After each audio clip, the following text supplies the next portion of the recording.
Hi, it's Sue Greenwald with the Empowered Light Holistic Expo. The next Expo is September 6th through 8th, 2019 in Oaks, Pennsylvania, which is right outside of Philadelphia. I'm here today with Robin Eatman.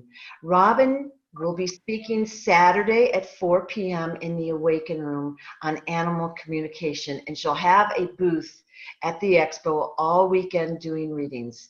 I've worked with Robin in the past, and she's a very talented animal communicator. Hey, Robin, how are you? I'm well. How's things on your end? Busy, busy, busy. Tell us a little bit about what we can expect at the Expo in your talk and at your booth if we were to come for a reading. Well, there's going to be a sign at my booth that describes the three type of readings I do. And I think the first thing to remember is that I'm a healer, a natural healer, which means all my messages from spirit, from animals, from the angels, from the earth, all my messages are going to be what my client needs to heal. So I'll be offering animal communication here or on the other side. The animal does not need to be present. I can answer questions from animal behavior to animal problems, talk to them, make sure they're okay. I can speak to a loved one of your choice. I believe my client needs to know who they need to talk to. I don't work on, let's just wait and see who pops up. Tell me who you want to go talk to. That's the person I go get. There's never been anyone I couldn't find, and there's never been anyone that didn't want to talk. Everybody needs healing, whether they're on the other side or here. And I like to say I can stand between the two worlds and heal the heaven side and the earth side as one. It's an amazing journey. And then I have this wonderful sense that I can talk to your spirit guides and your angels, and I can see the true path that you have. So I can see the wonderfulness that your life can be. It is up to the person whether they step through the doors or not, but I can see what you can be. I'd be honored to have you come and sit at my booth.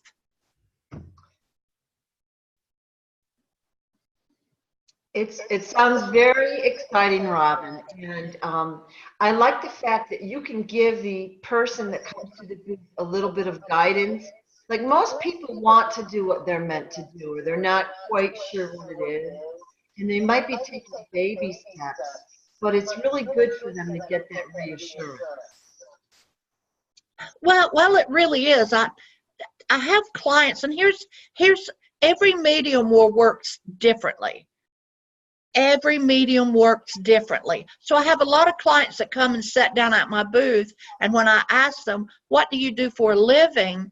If you close up, your spirit guides are closing up. They're not going to say, if they don't want to talk, they're not talking.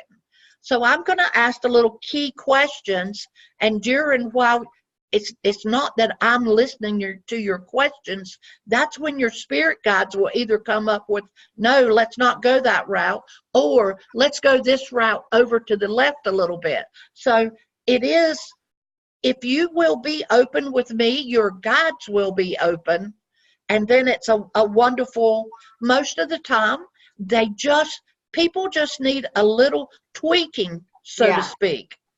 That's the word I would use, is a tweak, just a little bit of a nudge. Go this way. Why don't you try it this way? Yes. A lot of times I hear, oh, I never thought of that. And you can see the fire. I mean, you can sit at my booth and literally see fire blossom in somebody's soul. And at the end of the day, that's all I ask for. Yeah. Wow. That's magic. That is magic. Now, Robin, you're going to be talking Saturday, September 7th at 4 o'clock on animal communication. Can you tell us a little bit about what we would expect if we were in the audience? Tell us kind of what you're going to be talking about. All the animals have been my teachers. I've had 100 classes and I'll come home so disappointed. It's because animals are my teachers. They are not some simple-minded, below-human species. They are here to help us. They're here to bring us joy. They're here to teach, to guide, to companion. Every animal has, every species has one person that can come and give a message for the whole species. Spiders have given me message. Snakes have given me message. So there's kind of a twofold thing that, I want to talk a little bit about how hard animals try to get us to understand them.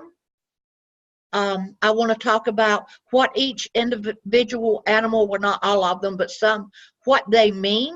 Spiders mean a certain thing. And then when you see them out of character, they mean another thing. I mean, it's an amazing thing. All we need to do is open our eyes and open our hearts. And at the end of my workshop, every workshop, it has been the most amazing thing for me. I've been doing it for over a year now, is we all stand up as a pack, as one, and we hold hands and we howl to the universe. It is the most amazing thing in the whole world. I know a lot of people mentioned the howling to me, but they came out of your presentation last time and they were so excited. So you really did a great job.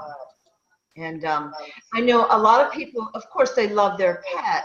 They love all animals and they want to know more about them and how to help the animals. And so you're a great person. You're a great resource to have, Robin. Thank you so much. I was really worried in my presentations about getting people to literally stand up and howl. That's asking a lot. What I was unprepared for was to see people crying during the howling. It is truly getting back to who we are.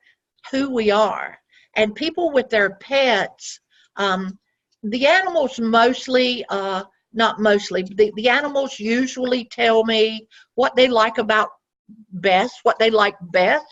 They will tell me if they're not liking the food. I am able to sense some medical issues with if you're having problems. And I'm a vet tech, a canine behavioralist. I've got some feedback that I can give freely with that. Speaking to your animals is such a wonderful, your pets, it's such a wonderful thing. So Robin, I'm a little curious. I mean, I see animals all the time. I try to look at the symbology of where and when. But what kind of a message did you get from the spider? There were two. The spiders mean two things. If you see a spider, if you keep seeing spiders, they're the grand designers of life. They're the designers of the web. That means you're about to grow and embark on a whole new journey. It's an amazing thing.